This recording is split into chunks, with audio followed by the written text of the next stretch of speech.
Highways in America have always represented freedom.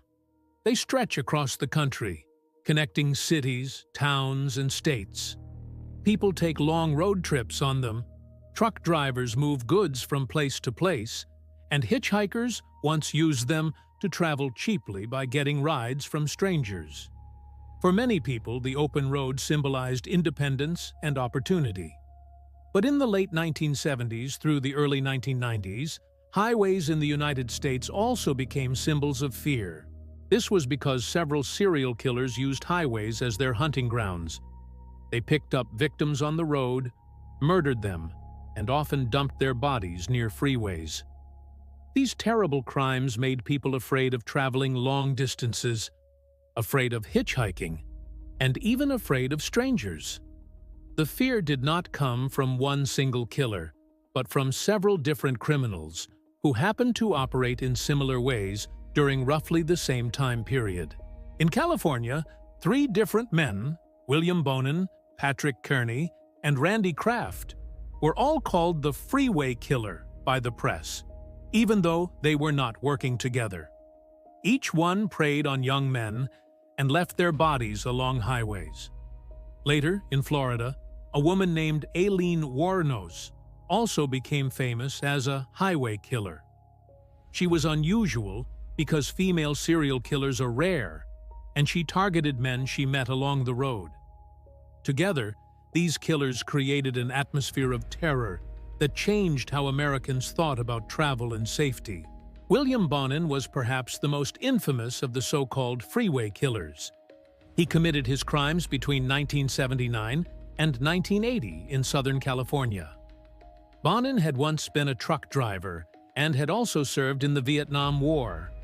At first glance, he seemed like an ordinary man, but he carried violent urges and a dark personality. He targeted teenage boys and young men, often those who were hitchhiking or wandering alone. Hitchhiking was common at that time, especially among young people who wanted to get somewhere quickly, without paying for a bus or train ticket. This made them easy targets. Bonin would offer them a ride in his van, and once they were inside, they were trapped. He often worked with accomplices who helped him overpower his victims. He would then sexually assault, torture, and eventually kill them. Afterward, he dumped their bodies along freeways in Los Angeles and Orange counties. In just a short time, Bonin killed at least 21 boys and young men, although investigators believed the true number could be higher. His cruelty shocked the public and caused widespread fear. Parents warned their children never to hitchhike, and many people became cautious about traveling alone. Bonin was caught in 1980 when police observed him in the act of attacking a boy inside his van. His arrest brought relief, but the damage to the public's sense of safety was already done. Bonin was later convicted and sentenced to death. In 1996, he was executed by lethal injection. What made things more frightening was that Bonin was not the only man killing people along highways in California. Before his crimes came to light, Patrick Kearney had already been active for years.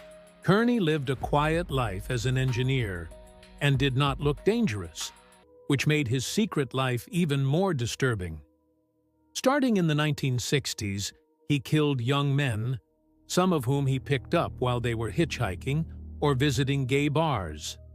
After killing them, he often dismembered their bodies and placed the remains in plastic trash bags. He then left these bags near highways and remote areas, which earned him the nickname the Trash Bag Killer.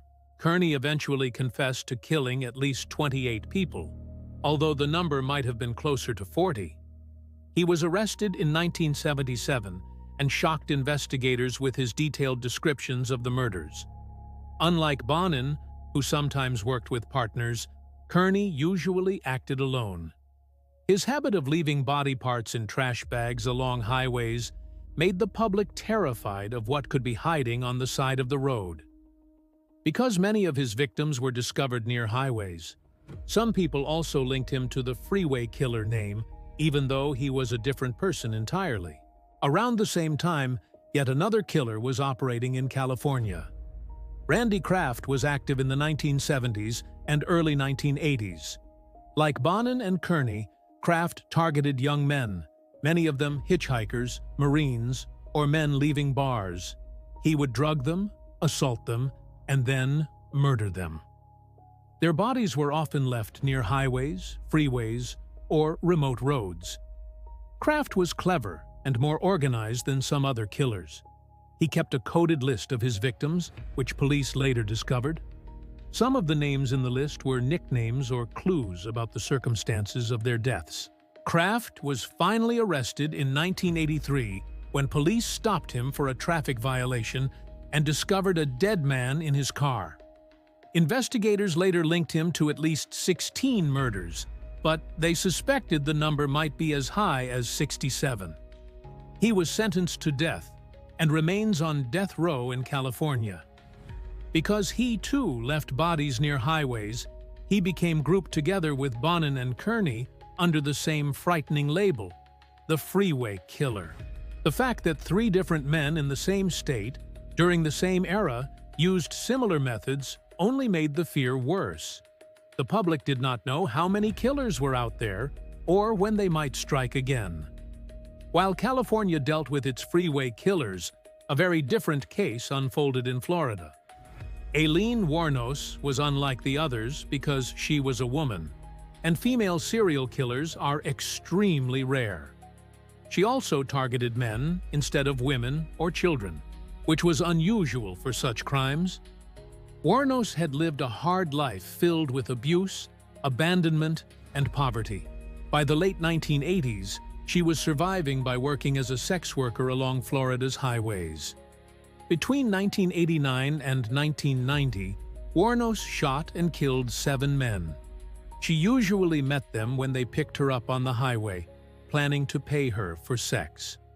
After killing them, she left their bodies along the road and sometimes stole their cars or belongings. Wuornos claimed that she acted in self-defense, saying that the men had tried to rape or harm her.